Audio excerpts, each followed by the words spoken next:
Hi, this is Mika, and thank you for coming to Leap Taken. Here at Leap Taken, I talk about all things witchy, craft related, law of attraction, manifesting, esoteric, and everything else in between. Today, I wanted to talk about divination. So, divination basically deepens my spiritual practice, so I'm just going to just jump right into that part. But the type of divination that I like to do is mostly tarot cards. Tarot is my jam. That's what I use.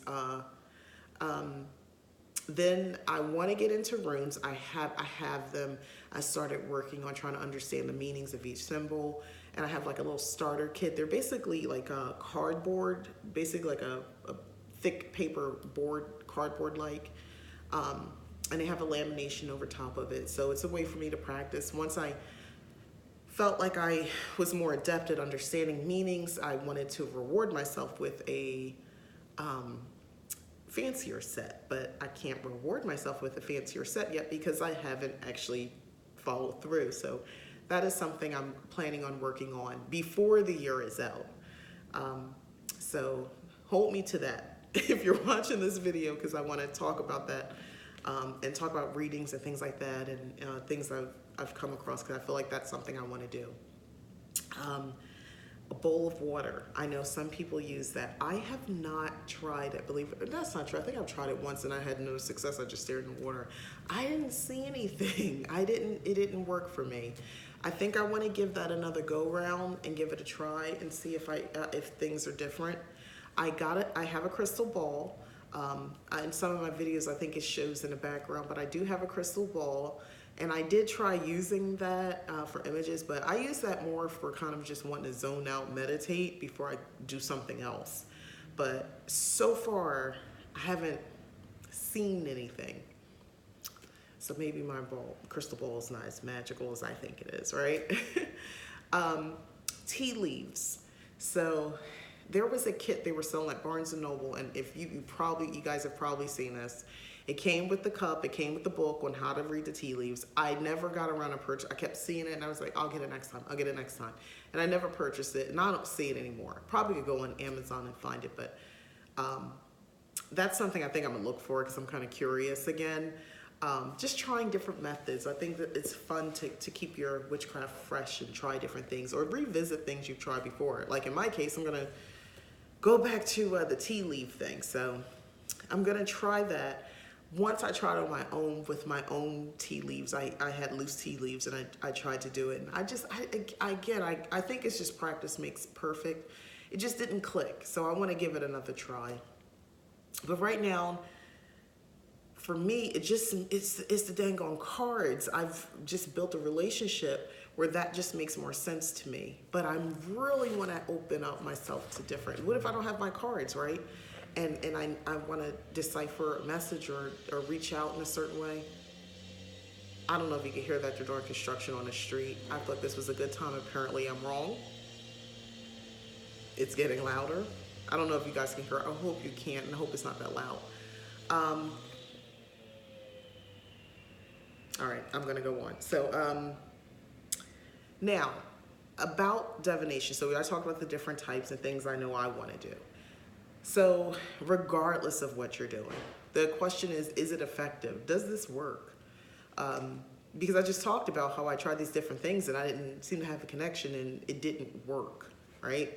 I got a reading, I didn't understand it basically. I would never say it didn't work. So yes, it works. Yes, it's effective. I mean, educate yourself on how to divine, how to read, how to understand your readings and so forth, or your results. That's what needs to happen. But and make sure you establish a connection with whatever you're trying to contact, spirit, ancestors, a deity of choice. Make sure you know how to establish that connection first, so that you can have the conversation, or whatever messages or whatever it is that you're trying to do. So yeah, I think it's effective. Now, about the future, telling the future. There is this misconception that using divination techniques, which one you use, in my case, cards, right, that I'm reading for the future. That is not the case. I only do that very sparingly, mostly because I feel like me as the witch, I set my path, I set the tone, um, and I'm working toward my future outcome. So it would, you know, I'm not quick to constantly keep checking my cards to see what my future holds because I feel like I'm in control of my future. So I don't need to do that. But there are times I'll do a spread when, like at the top of the year, I want, oh, give me a future spread for the what energies should I be concerned with, or should I focus on going forward, that sort of thing. But it's not like I'm not constantly asking, or even semi-constantly asking, for a future reading for myself. I don't. I think that's counterproductive if you call yourself practicing witchcraft. You make your future. You make it happen. You make whatever you want to come out happen. It's up to you. You're the wise person. You do it. You don't ask the cards. You tell the cards. No. But yeah, I don't need to do that. So as far as future readings for about what the future holds, no. I'm also not totally obsessed because there are things that are happening right now that I want more information about. If I'm going through something relationship wise, any type of relationship, or if I'm concerned about a family member, one of my kids, a friend, and I want deeper meaning into what's happening, not what's going to happen, but what's happening right now with them, because I sense there's something more than what they're telling me. I'll do a reading for that kind of stuff. I'm looking for deeper meanings or past, so I can better understand the future and the present of what brought us here. Did I totally misread the situation? And you do a reading to kind of understand past events. So I'll do that, but I'm more preoccupied with the present than I am the future or even the past, to be honest with you. The other thing is, I mentioned before about using divination to deepen my spiritual practice. So there's two parts to this. One, I was asked before, well, is it such thing as using the cards too much? Should you use them all the time? And I said no. How, when they said, I was like, no. I use them. The thought is that you're constantly using them for yourself, for selfish purposes. And I don't say selfish in a negative way, just selfish. I use it for communication purposes when I want to communicate with spirit or my ancestors, of course, or any specific deity that I might be reaching out to. So I use it for that. I do a card a day. There are days I skip because, life. But for the most part, almost every day, I try to do a card a day reading. And then, there are certain holidays, moon phases, lunar phases. I want to do a new moon reading, a full moon reading, or things like that. So I think that's good to have a connection with your cards. I would be more concerned if you hardly use your cards because you were afraid you're using them too much. No.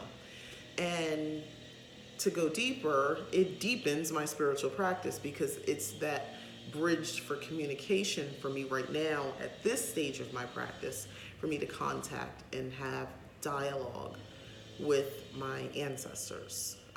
I use them a lot for that purpose, and for messages they want to give me. So I would say it has definitely helped me along the way a lot more with understanding how I want to practice my witchcraft and having that communication with, spirit. I'm just going to say spirit. And as well as for better understanding of just the world around me, not just me, but the world around me, things that are happening around me, which overall enriches my spiritual practice. So yeah, I dig divination. So, which is why I want to go more into the runes, and I want to go back to try to do the water divination, and then come on back to the tea leaves while I'm at it, and maybe try some other things in the process. Make my own runes, maybe with my own symbols once I master the first step. The traditional ones that are on the market right now. But yeah, I think I want to give that a go too. So I have ideas. I have some goals here when it comes to divination practices and what I want to do. I'm not, just staying with one thing. I'm not a one-trick pony. excuse me, when it comes to divination. Hopefully you aren't either. You know, we should always be trying to evolve and to grow and to learn. There's no such thing as just, oh, well, I know all that, I don't need to learn anymore. Yes, you do. We all do. Or you might need a refresher. Maybe not now, but eventually you might need one. I'm never so high and mighty on my witchcraft, platform that I don't think I could learn something new or revisit a topic because maybe, I have experience. So I might look at that topic a little differently now. So that's my little 2 cents on divination. I will post when I finally break out the runes and start, learning them a little bit, and maybe I'll do a couple things on video to share my experience. So thanks for watching. My name is Mika. This is Leap Taken, and use divination, guys. It's fun. All right, bye.